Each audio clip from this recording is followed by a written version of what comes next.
भारत और उसके पड़ोसी देश, चाहे वो चाइना हो, चाहे वो पाकिस्तान हो, चाहे अफ़गानिस्तान हो, चाहे बांग्लादेश हो, जो कभी भारत का हिस्सा था, बाद में पाकिस्तान का हिस्सा हुआ और भारत के सहयोग से ही बांग्लादेश की उत्पत्ति हुई।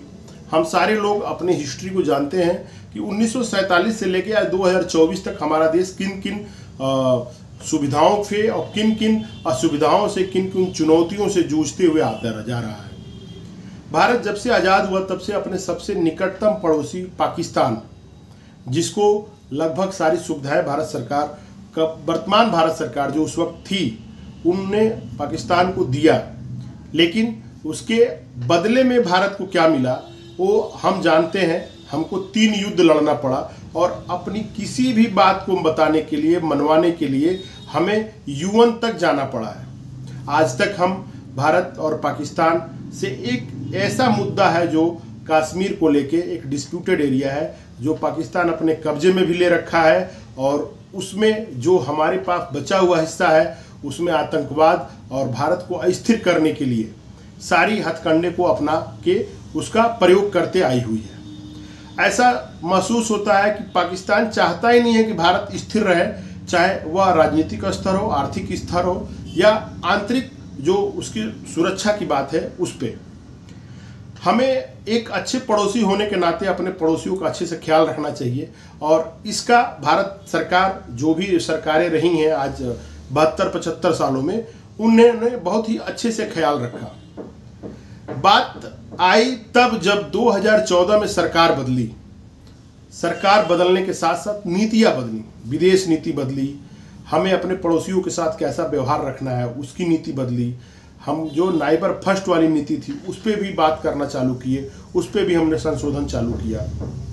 बातें बदलती गईं, बातें अप्लाइड होती गईं।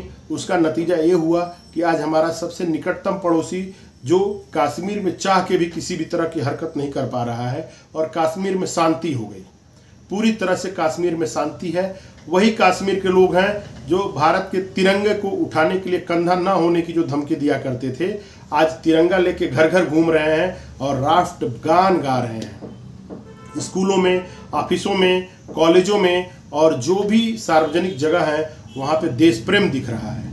यह सब पॉसिबल हुआ भारत सरकार के उन नीतियों के कारण जो आज तक नहीं बदल पाया था।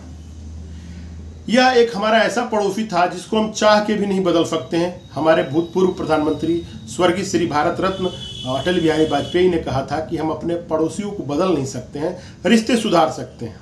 भारत इस नीति को पालन करता रहा। रिश्ते सुधारने से सुधरते हैं, ये तो जरूर बात है, लेकिन सामने वाला अगर चाह ही ना रहा हो कि रिश्ते सुधरें तो फिर हम कैसे बात करें। इसी दौरान एक हमारा और नया दुश्मन पैदा हो गया और वह दुश्मन चाइना के तौर पे था। भारत पहला देश है जो चाइना से बचने के लिए ही स्वर्गीय प्रधानमंत्री श्री जवाहरलाल नेहरू जी ने एक सिद्धांत का पालन करवाया था। 10 देशों को मिलके गुटनिरपेक्ष का एक संगठन बनाया और पंचशील का सिद्धांत दिया। पंचशील का सिद्धांत सिर्फ इस कारण लाया गया था भारत में कि चाइना भारत पे आक्रमण न करे, क्योंकि भारत जल्द ही जल्द आज़ाद हुआ था और 1947 से लेकर 52 तक काफ़ी देश में मूलभूत सुविधाओं को, मूलभूत आवश्यकताओं को पूरा करने के लिए सरकार लगी हुई थी। सेना के पास कोई सुविधा नहीं होता था। सेना एक ऐसी सेना थी कि जिस सिर्फ अपने मन बल पर लड़ती थी। उसके पास किसी भी तरह का हथियार, उसके पास किसी भी तरह का कोई सुविधा, साजो सम्मान, यहाँ तक कि जूते तक पहनने के लिए नहीं थे। तो वर्तमान जो प्रधानमंत्री श्री जवाहरलाल नेहरू जी थे, उन्होंने अपने सूझबूझ से पंचशील का सिद्धांत भारत में और चाइना में और रसिया के द्वारा 5 देशों का सदस्य बना के एक लागू कराया, जिसमें कुछ ऐसे मूलभूत सिद्धांत थे जिसमें भारत अपने को प्रोटेक्ट चाइना से करने के लिए इस चीज को करा लिया सिग्नेचर। 45 सालों तक भारत और चाइना के बीच एक भी गोली नहीं चली। 62 का युद्ध हुआ पंचशील सिद्धांत लागू होने के बाद। हिंदी चीनी भाई भाई का नारा ने पूर्व प्रधानमंत्री जवाहरलाल नेहरू ने दिया था। उसके 2 ही साल ही बाद, अभी बीता भी नहीं था, कि जब माओ भारत से यात्रा करके लौटे थे तो भारत पे आक्रमण हुआ। अरुणाचल प्रदेश और आसाम के अंदर तक एंट्री कर गई चाइना की सेना ने। उसी युद्ध का दौरान रहा कि अक्साई चीन भारत ले लिया, भारत से चाइना ने ले लिया। उसके बाद 2022 तक गलवान घटना होने तक जो करीब 45 सालों का समय है, भारत और चाइना के बीच एक भी बॉर्डर पे गोली नहीं चली थी। भारत कहीं ना कहीं इसमें सफल हुआ था कि चाइना के साथ अपने रिश्ते को मजबूत करके, सीमा को सुदृढ़ करके अपने इंटरनल विकास को गति दे और चाइना के बराबर अपने को बनने की कोशिश करने में लगा हुआ था। लेकिन वह दिन भी आ गया जब गलवान घाटी का घटना हुआ और भारतीय वीर सैनिकों ने अपने जाबाजी का परिचय देते हुए चाइना को मुंहतोड़ जवाब दिया और बताया कि हम 1962 वाले नहीं हैं, हम 2022 वाले हैं। समय बीतता गया, मोदी सरकार गलवान घाटी से काफ़ी सीख लिया और अब अपने देश का एक एम बदला कि हमारा जो पहला मुल्क है, जो पहला दुश्मन मुल्क है, वो पाकिस्तान ना होके चाइना है। और चाइना और पाकिस्तान अगर एक साथ भारत पे आक्रमण करें या उसके साथ अगर बांग्लादेश में मिल जाए तो ट्रिपल वार अगर हो रही है तो हम भारत को कैसे बचाएंगे। इस रणनीति पे काम करते हुए भारत सरकार ने सेना के अंदर कुछ मूलभूत सुधार करना चालू कर दिया। इंडियन एयरफोर्स, इंडियन नेवी और थल सेना को मजबूत करना चालू किया और LAC पे एक ह्यूमन चेन सैनिकों का बना रखा था। अभी 2 दिन पहले की घटना है कि भारत ने 10,000 सैनिक और भेज दिया है। इसके साथ भारत ने चाइना के ऊपर बहुत सारे सैंक्शन थोप दिए और अपने ग्रोथ को चाइना से तेज कर ले गया है। कहीं ना कहीं मोदी सरकार की ये उपलब्धि रही है। चाइना के अगेंस्ट में भारत अपने 11वें पायदान से आके 5वें नंबर की इकोनॉमी बन गई है और साल भर के अंदर भारत अमेरिका, चाइना के बाद 3रा नंबर की इकोनॉमी बन जाएगी। भारत का जो ग्रोथ है 8.5 चल रहा है GDP ग्रोथ। तो कहीं ना कहीं यह सरकार बहुत ही मुफीद है देश के विकास में, देश को बचाव करने के लिए। आप भी बात कर रहे हैं चाइना और भारत के रिश्तों को लेकर। चाइना एक ऐसा मुल्क था जो भारत को कभी तवज्जो दिया ही नहीं किसी मुद्दे पे।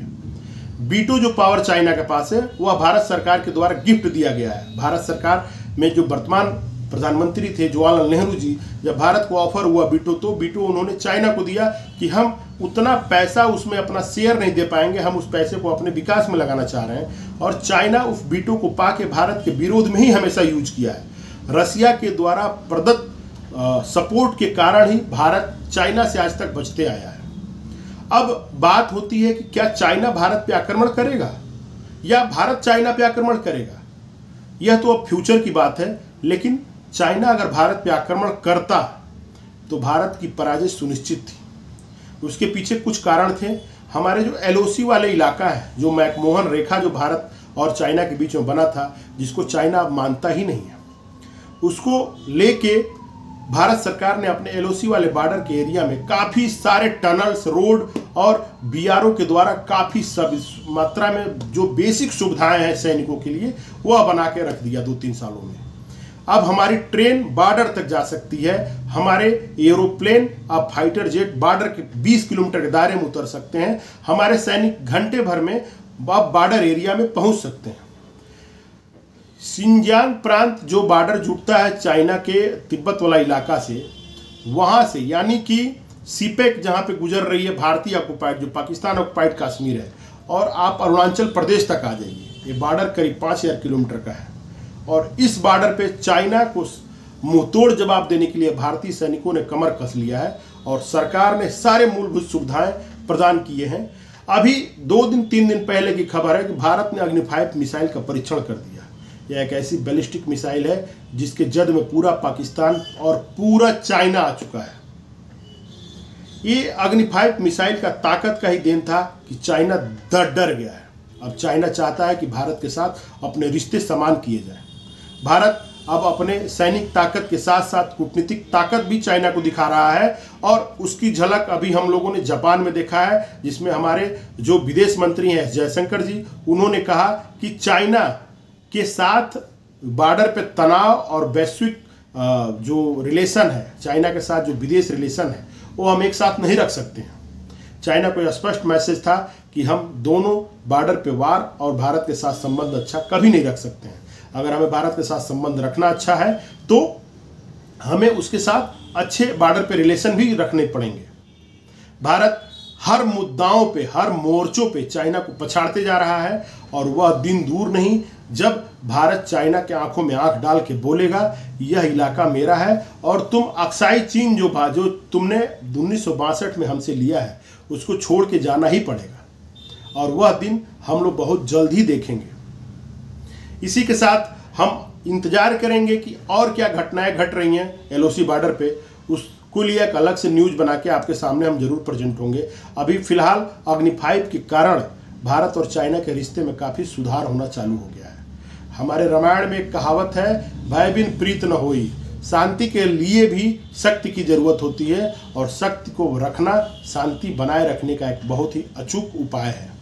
भारत अग्नि 5 के द्वारा शक्ति संतुलन करके और इस क्षेत्र में जो एशियाटिक क्षेत्र है इसमें शक्ति संतुलन के द्वारा शांति स्थापित करने के लिए प्रतिबद्ध है और चाइना को कहीं ना कहीं दबा के रखने की कोशिश में भारत हमेशा लगा रहा है और करके ही मानेगा। इसी के साथ मेरा एक बार आप सभी लोगों को प्रणाम। मैं सुधीर शर्मा भट्ट। मेरे ब्लॉग को आप लोग प्लीज़ लाइक और सब्सक्राइब करें।